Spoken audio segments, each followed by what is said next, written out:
the Soul Nebula, from the system that we found. Today we're going to be learning how to identify if you found a new system. The second a commander enters a system, the game procedurally generates the layout and it's going to be that way permanently. As soon as we identify that, we're going to be the first ones to discover this. Greetings, Commanders, Jurassic here. Today our goal is going to be to figure out how to find a system, which means we're going to have to go out to the middle of nowhere. We're going to be the first one to map it and hopefully the first one to actually land on the planet. And how you know if you actually did that? Well, see if we get lucky today. So it's not exactly the most thrilling place in the world, but we did actually find a system. It has one planet. So let's head over there and we should be able to get our name on the map. And the cool thing is, whenever you actually do discover a system, anytime a commander goes through the system, they'll see your name as the first discovered. And then if you also take the extra mile and actually scan the planet yourself, it's also going to show you were the first one to map the system out, so you can fully claim a system for yourself.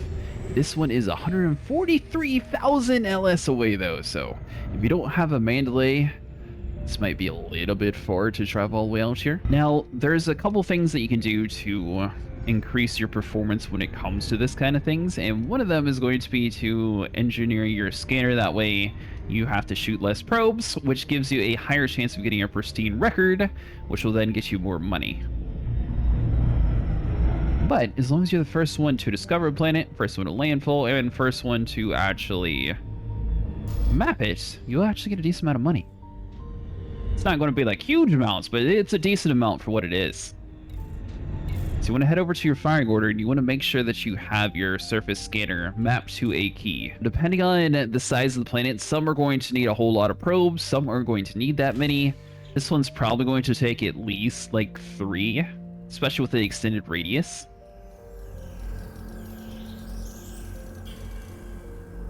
%, not too bad. Now we just have to fly over. I recommend just flying over to the other side, trying to get the middles, and then you can get the top afterwards. Now, if you're on a smaller planet or just scanning like a planet's ring, for example, the ring's going to scan with one probe regardless, so it doesn't really matter. And also,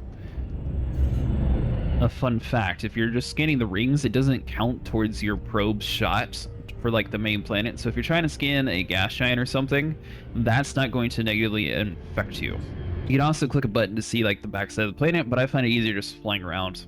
Alright, so we got 50%, so that should be the left side, and the right side, now we're just going to need to get the top and bottoms, which should be this slice over here. It's a big world. Unfortunately, I don't think we actually have any biology on it. I have to assume that's 75%. If you're going to be using your boost, try not to do too much because it will make you fly quite a bit far.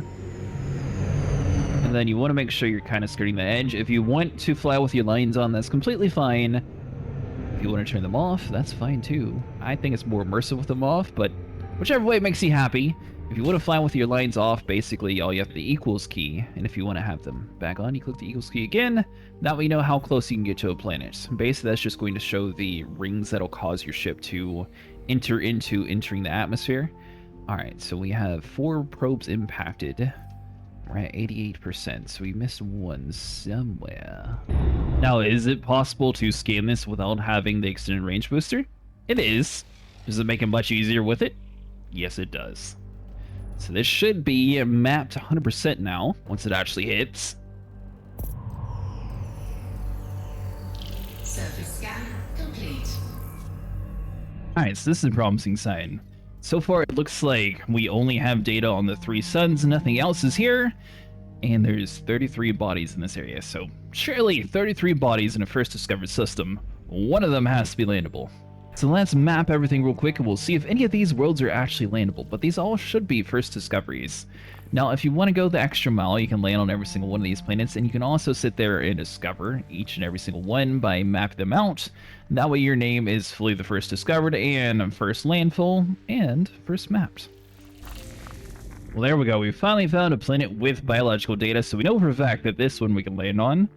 So we'll get our first discovery, and we'll see if we can manage to find like anything easy to find there. Sometimes biological data is going to be just like the fungal stuff, which is super hard to see and usually not worth your time. But if there's like some easier things to harvest, that's going to make it much easier. Now, when you're the first one to discover a system, applications like ED Copilot, they can't necessarily point you in the right direction since no other commanders have mapped out that area yet. So you're going to be looking completely blind on the planet where you're supposed to be going, but that's okay. We'll show you what to do with your detailed surface scanner to try to land in a general area on where to find everything you need. Alright, so let's get the surface scanned. Now, the reason why you want to scan a surface, well, for one, it's going to tell you exactly where you need to be going, and you're also going to notice that this road only needs a efficiency target of 4 probes, so as long as you get less than 4, you'll get the full data for it. I believe we still have... By 50%. Ooh, 70%, that's not bad at all. Should be able to do this in 2 probes, which is why the extended probe is going to be much nicer to use as well. Surface scan complete. Alright, so back inside of our scanner. Now that you scan it, you have a couple different things. So we have bacterium on this planet, and we have the fonticula. Both of these are sort of overlapping, so it doesn't really matter. But see how you can use your filter and sort of scroll around? So these blue areas are where they're supposed to be going.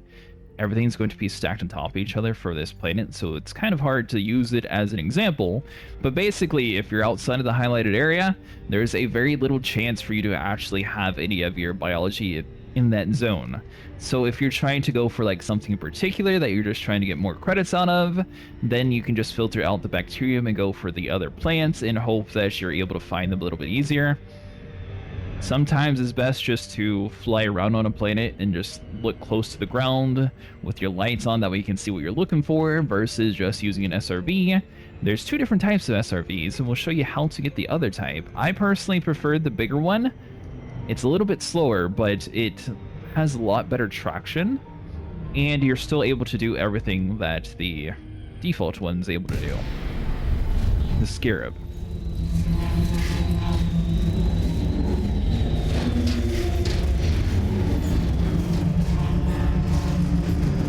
Now, when you're coming into a planet, make sure your angle's not too sharp, or else it will drop you out early, even if you did enter the glide correctly. But as long as you have the glide complete, you should be good, and you should be nearing the bottom of the planet. Complete! From here, this is where hopefully you brought your SRV.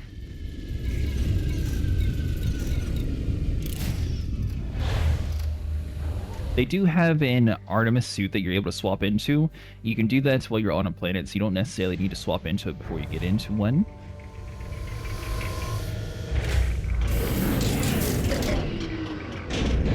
Low gravity warning. These should give a lot more money than the bacterium, and on top of that, they're much easier to spot.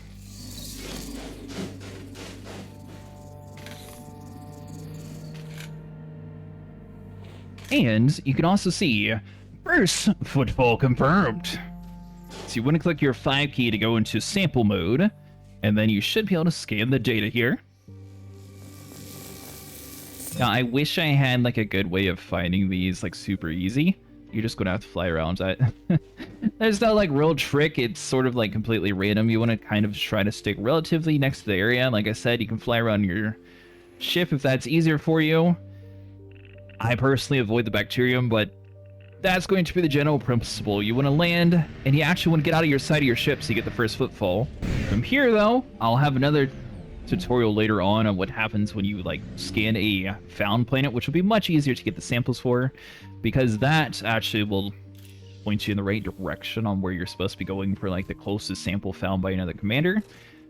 Since we're out in the middle of nowhere and we're the first ones to discover it, there's no data from other commanders, so we can't really go off of a general area to go to. And usually that only helps when you're fighting the first sample anyway, so it's not really a huge help when it comes to biological data. And if you're ever like super far from your ship, you can always call it to you. And same with if you lose track of your SRV, if you hold the Q key, that'll open up a menu and you're able to call/recall your ship, which once you get far enough away, your ship's going to decide that he no longer likes you and he'll just take off into space anyways. And then you're able to call him back down to you, sort of like your Batman. This is why I like these. Nice, big, not too hard to find, and they usually pay decent. Which is exactly what we were looking for.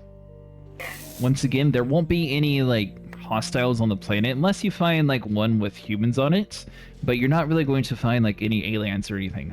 I'm saying not really because it is possible that you find a world that has a Thargoid structure site or something like that, and they can attack you there. We will eventually have videos on the Thargoid structure sites for those who are interested in it. But since the community seems to like want a whole bunch of different variety, this week's going to be mostly set on exploration. Next week we'll do more on like on the boots ground, like how to upgrade ourselves and what all we can actually do for suit upgrades. I personally think it'd be really cool to have like a Thargoid ground site mission, but you guys will have to let me know what you think. Do you want that? Would it be something cool to like tie in Odyssey and Horizon a little bit stronger? That way sort of gives both sides what they want. So I know a lot of people have been wanting Thargoids to come back. I completely forgot to mention, so I'll go ahead and add this in here. You want to click your 4 key, head over to the SRV panel, and where it says drive assist, you want to turn that off. Basically, that enables it so as long as you let off of your throttle, your vehicle is going to slowly start stopping before it'll have like a little bit of a drift to it. Especially with the Scarab, which is in now, it's going to just keep on moving. It's going to make it super uncontrollable. So as soon as you disable that, you're at a much easier time to drive around. And this should be our last sample. Now, when it says dangerously low temperature detected, I haven't actually found any instance where we actually die from that. But if you guys are curious on how to call your ship, this is the Q menu, and see how you have dismiss ship, Apex shuttle. That's only going to work if you're actually in like an area that matters. We're out in the middle of nowhere though, so that's not going to help us any. We have dismiss ship since ours is still close enough. As you can see at the top there, it's about 1.15 kilometers away from our current location. But that is how you find a first discovery planet. Like I said, we are out in the complete middle of nowhere. I had to go a little bit further away from the nebulas, that way we were able to actually discover something. Most places that have a name is going to be much harder to actually find something, so let's head to the map and see like how far I am from the bubble. So for example, I found this system HYPOAEAINBGOC6-4. It actually has landable planets. I found a couple others along in the journey that we showed briefly in the video, but they didn't have anything landable, so they weren't too impressive. But if you're curious how far we are from Earth, we are 7,722 light years away. Usually a lot of people say if you go about 35 to 4,500, you can start discovering stuff. I wanted to go over here, that way we can actually see some nebulas, that way we had some good sights. So we actually have the Soul Nebula that we're able to see from where we currently are, which is actually pretty cool. The Soul Nebula, from the system that we found. If this guide helped you guys out, make sure you guys leave a like and subscribe, and I will see you guys in the next one, Commanders, where we'll be using the Neutron Highway to get back to the base. We'll also be doing a build setup of our melee that we have for exploration, and then we'll be moving on into ground combat stuff. I saw the community wants to have a variety of stuff, so we'll be sure to dedicate a week per each topic, and we'll just keep doing that layout. That way it stays fresh content for everybody rolling forward.